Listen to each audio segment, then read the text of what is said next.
ಜನ ಸಾಧಿಸಲು ಹುತ್ತದ ಪರದಲ್ಲಿ ಅಡಗಿ ಕುಳಿತ ಮಿಡಿನಾಗಿರನ್ನ ಎಣಕ್ಕೆ ಹಾಗಾಗಿದೆ ಆ ಲಕ್ಷ್ಮಣರಾಯನ ಬಾಳು.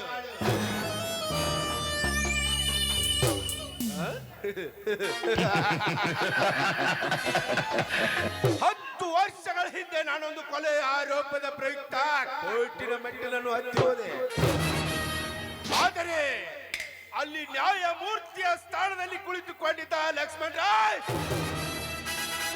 ನನ್ನನ್ನು ಕಟುವಾಗಿ ಟೀಕಿಸಿ ನನಗೆ 10 ವರ್ಷಗಳ ಕಾಲ ಕಠಿಣ ಶಿಕ್ಷೆ ಎಂದು ತೀರ್ಪು ಕೊಟ್ಟ. ತನ್ನ ಕರ್ತವ್ಯವನ್ನು ಕಾಪಾಡಿಕೊಳ್ಳಲು ಇರಲಿ. ಆದರೆ ಈಗ ಅವನ ಬಾಳ ಬದುಕಿನ ಬಳ್ಳಿಯ ಹೂವಾಗಿ ಮೊಳೆತು ನಿಂತು ತುಂಬುತ್ತಾರುಣ್ಯದ ರಂಬೆ ಅಂತಿರುವ ಬೆಳಗಿ ಪದ್ಮ ದಿನಕ್ಕೂ ನನ್ನ ಕಣ್ಮುಂದೆ ನಿಂತು ತನ್ನ ಹೊಂಬಣ್ಣದ ಮೈಕಾಂತಿಯನ್ನು ಕಂಗೊಳಿಸುವ ಕಾತುರದ ಕಾಮಿನಿಯಾಗಿದ್ದಾಳೆ ಆ ರಂಬೆ.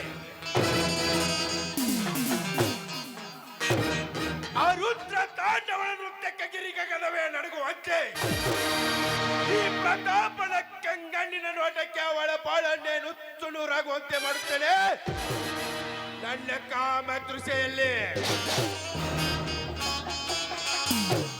ಎಚ್ಚರವಾಗು ಲಕ್ಷ್ಮಣ, ನಿನ್ನ ಪಾಲಿನ ಯಮನಾಗಿ ಬರುತ್ತಾನೆ ಈ ಪ್ರತಾಪ್.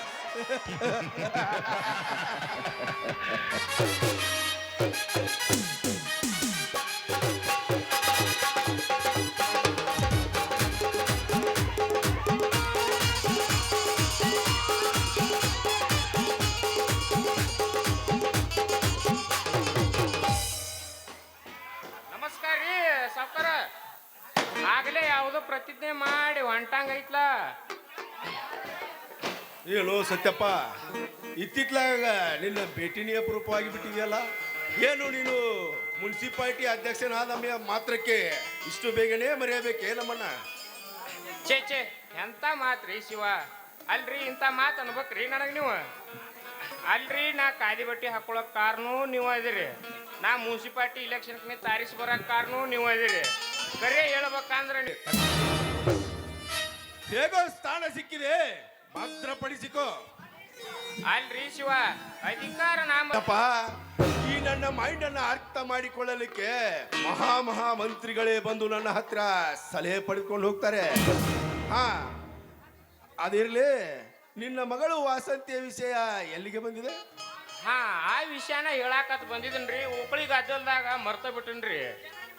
ಏನೋ ನಿಮ್ಮ ಅನುಗ್ರಹದಿಂದ ನನ್ನ ಮಗಳು ಟೈಲರಿಂಗ್ ಟೀಚರ್ ಆಗಿ ಸೇರ್ಕೊಂಡ್ಬಿಟ್ಟಾಳ್ರಿ. ಹಾ, ನನ್ನ ಮಗಳು ಸವಾರಿನೂ ಈ ಕಡೆನೇ ಬರಾಕತೈತಿ ನೋಡ್ರಿ ಶಿವ.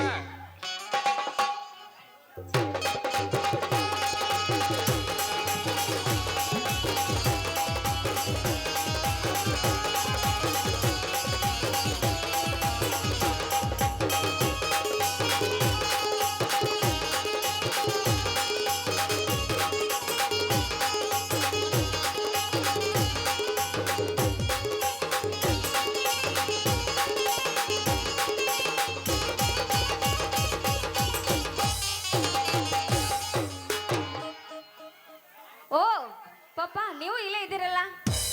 ಓ ಪತ್ರಾಪಗೌರ್ಗೆ ನಮಸ್ಕಾರ. ವಾಸಂತಿ, ಹೇಗೆ ನಡೆದಿದೆ ನಿಮ್ಮ ಟ್ರೈನಿಂಗ್ ಸ್ಕೂಲು? ಅದಕ್ಕೇನಿರ ಗೌಡ್ರೆ, ಫಸ್ಟ್ ಕ್ಲಾಸ್ ಆಗಿ ನಡೆಯತೈತಿ. ಅದಿರ್ಲಿ, ನೀವು ಇತ್ತಿತ್ಲಾಗ ನಮ್ಮ ಕಾಲೇಜ್ ಕೊಡೆ ಯಾಕೋ ಬರೆದು ಬಿಟ್ಟಿರಲ್ಲ. ಅವ್ರ ಕೆಲಸನ ಭಾಳ ಇರ್ತಾವ ಆ ಮಗಳ. ಇಲ್ಲ ಅಂದ್ರೆ ಅವರು ಉಂಡು ನೀರು ಉಗಳಾಕ ಅಲ್ಲಿಗೆ ಬರೋರ. ಯಾಕಂದ್ರೆ ಅವ್ರಿಗೆ ಹೆಣ್ಣು ಮಕ್ಕಳು ಸ್ಕೂಲಲ್ಲ ಒಂದು ಕಣ್ಣು ಇರಲೇಬೇಕು. ಯಾಕ್ರಿ ಶಿವ? ಏನಪ್ಪ ಅದು?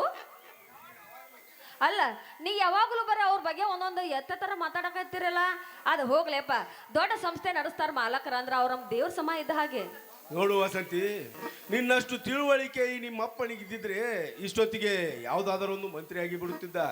ಆದರೆ ನಿಮ್ಮಪ್ಪನ ತಲೆಯಲ್ಲಿ ಮೆದುಳು ಇದೆ, ಬುದ್ಧಿನೇ ಇಲ್ಲ ಈ ದಡ್ಡನಿಗೆ. ಏನಂದ್ರಿ ಶಿವ? ಅಲ್ರಿ ನನಗ್ ಬುದ್ಧಿ ಇಲ್ರಿ. ಅಲ್ರಿ ಮೊದಲು ಹೆಂಗ ಇದ್ನಿ ಈಗ ಹೆಂಗ ಅದ ನೀವ ನೋಡ್ತೀರಿ. ಒಂದ್ ಎಲ್ ಡಿ ಟ್ರ್ಯಾಕ್ಟರ್ ತಂದು ದುಡ್ಸಾಕೈತಿಲ್ರಿ, ಕಣ್ಣಾರ ನೋಡ್ತೀರಿ.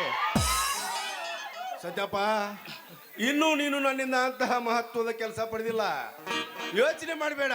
ಈ ಸಾರಿ ಸಚಿವ ಸಂಪುಟದಲ್ಲಿ ನಿನಗೊಂದು ಮಂತ್ರಿಯ ಸ್ಥಾನವನ್ನ ಖಚಿತವಾಗಿಯೂ ಕೊಡಿಸುತ್ತೇನೆ.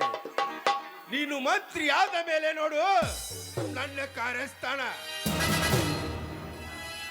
ಅಲ್ರಿ ಶಿವ, ನನಗ್ ಮಂತ್ರಿ ಸ್ಥಾನ ಅಂದ್ರ ಕಟ್ಟಿಟ್ ಬುತ್ತಿ ಅಂದಂಗ ಆತ್ ಬಿಡ್ರಿ. ಯವ್ವ ಮಗಳ, ಹಂಗಾರ ನಾಟಕ ಲಾದಿಗೆ ಹೋಗಿ ಕಾದಿ ಬಟ್ಟಿ ತೊಗೊಂಬರ್ತನವ. ಏಯಪ್ಪ ಮಡಿ ನಡಿವ ಮಗಳ. ಆಯ್ತ ನೀ ಹೋಗಿ ಬಾರಪ್ಪ.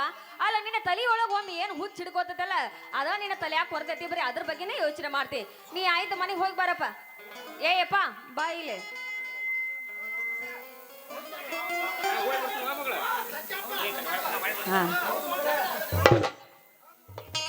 ಏಯಪ್ಪ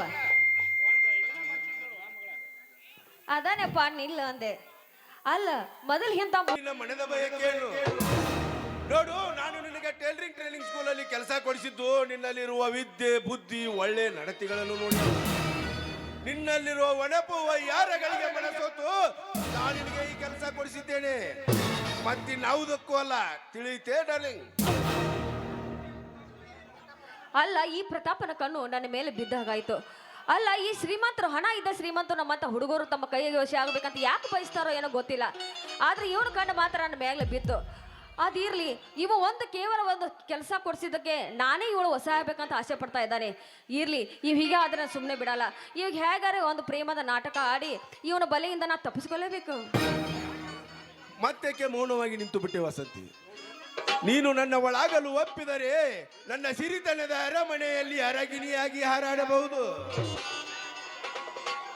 ಬಾ ವಸಂತಿ, ನನ್ನನ್ನು ಅಪ್ಪಿ ಆನಂದಿಸು. ಅಲ್ಲ ತಡೀರಿ ಪ್ರತಾಪ್, ಇಷ್ಟೊಂದು ಯಾಕೆ ಅವಸರ ಮಾಡುತ್ತೀರಿ?